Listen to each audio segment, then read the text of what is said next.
remercier pour votre présence et pour le rôle que vous jouez.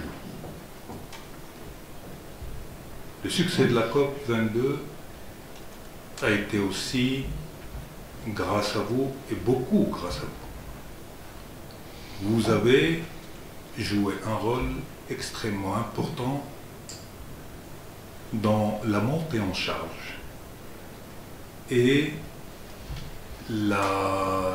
tout ce qui a été fait durant la COP. Et c'est pour ça que je tiens à remercier les deux présidents d'organiser ces points de presse. Parce que, et c'est l'une de nos grandes satisfactions au Maroc. C'est un événement extrêmement important. C'est la deuxième édition de Climate Change. La première édition a été tenue en 2015 à Lyon. Le fait d'organiser cette deuxième édition au Maroc a sa symbolique et naturellement sa portée. Climate Change est consacré entièrement aux acteurs non étatiques.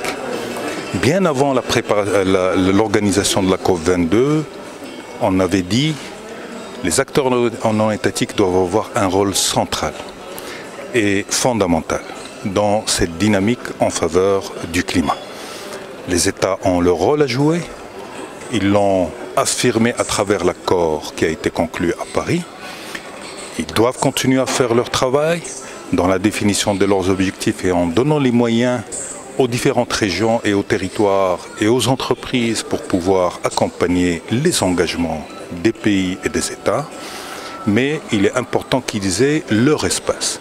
Et leur espace, c'est Climate Change, c'est le pavillon vert qu'on avait organisé lors de la COP22, c'est toute la symbolique autour de l'action que nous avons donnée lors de la COP22.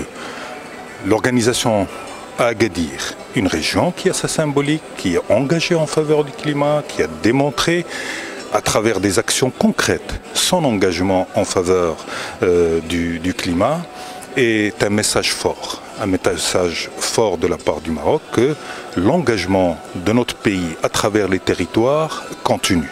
Il se poursuit avec intensité. Que l'engagement des acteurs non étatiques marocains est là.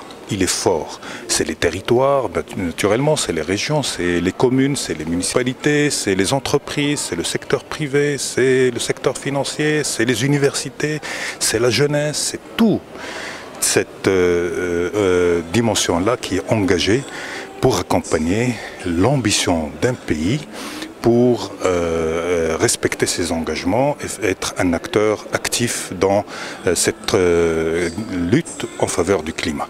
Donc, un message fort et un rendez-vous renouvelé pour les acteurs non étatiques dans une région symbolique de notre pays et qui va constituer aussi une réponse à tous les doutes qui peuvent exister ici et là.